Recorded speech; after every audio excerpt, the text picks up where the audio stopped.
ஒரு சர்க்கரை இருக்கிறவங்க இன்சுலினில் இருக்காங்க, இல்லைன்னா ஒரு மாத்திரை சாப்பிட்டுட்டு இருக்காங்க அப்படின்னா நிறைய டைம் வந்து அவங்க இந்த லோ சுகர் வந்து எக்ஸ்பீரியன்ஸ் பண்ணியிருப்பாங்க. ஸோ இந்த மாதிரி சர்க்கரை கம்மியாக இருக்கும்போது நம்ம என்ன பண்ணலாம் பண்ணக்கூடாது அப்படின்றத இந்த வீடியோ டீட்டெயில்டாக பார்த்துடலாம்.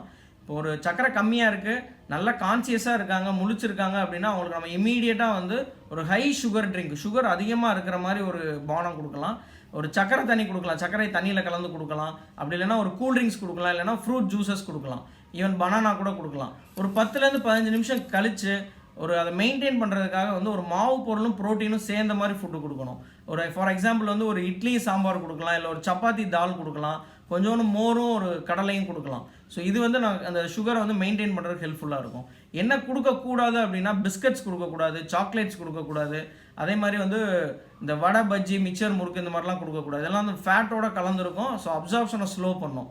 அண்டு நெக்ஸ்ட் வந்து இப்போ அதே இருக்கிறவங்க வந்து ஒரு அன்கான்சியஸாக இருக்காங்க, எந்த நினைவுமே இல்லை அப்படின்னா கண்டிப்பாக அவங்களுக்கு வந்து நம்ம எதுவுமே வாய் வழியாக கொடுக்கவே கூடாது.